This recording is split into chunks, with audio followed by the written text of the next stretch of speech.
Wow.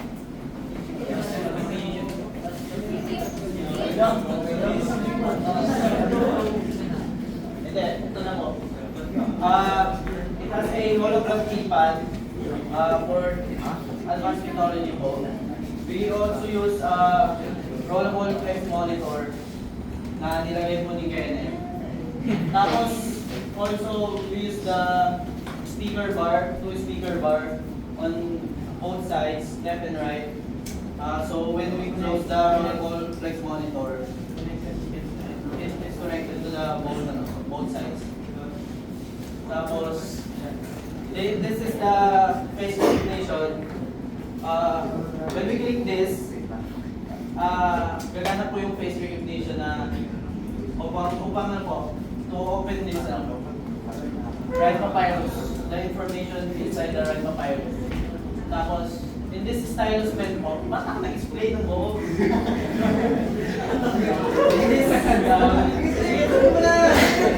Go explain yung others. So our topic is the stylus pen.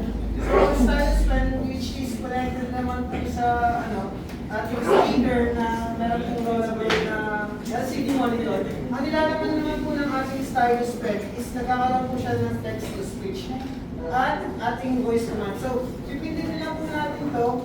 Pwede na po tayo ng text to speech and voice command. Sa text to speech po, pwede niyo pong basahin yung nilalaman ng ating papyrus. Tapos we also have a speaker na connected na po sa ating stylus pen.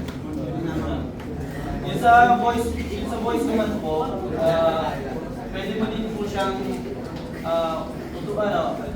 nakalagay na po ng command, pwede mo po siyang utusan kung kailangan mag-close, it automatically close po. Tapos yung hologram po, automatically din nawawala. Tapos meron din po siyang auto-translation po in all languages. Also meron kami auto-translator. Ang auto-translator naman, yung mga language na hindi natin maintindihan. And mas lalo na yung mga bagay na century na, tapos hindi mo maintindihan kasi wala ka naman yung panahon nun. Meron tinatawag na auto-translator na automatic na magbabasa mo yung, mag-read mo siya sa language na naiintindihan. Yun ang natawag na auto-translator. Wait lang sir. Okay lang.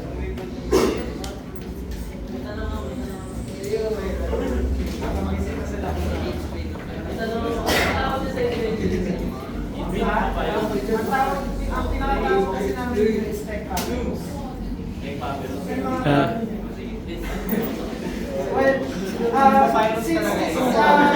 this is just a prototype of ours. Hindi lang po namin ang pinag-compare namin. So hindi po po siya release. Guys, quiet po. Meron sa bahay. Like yung sinadjust ni sir na rollable flex monitor, hindi po namin kasi na-accomplish yung paper texture po sa on the back of the rollable flex monitor. So we put this red papyrus in front of the rollable flex monitor as wallpaper or screensaver is like such as ganun po. Tapos di po kasi namin maano po yung backbone ng rollable flex monitor na sinabi po sir, kaya front lang yung na-accomplish na. Kaya ang ginawa na lang po namin, idagdagan na lang po namin ng hologram. Ayan po sir. Okay na? Yun na yun. Good job.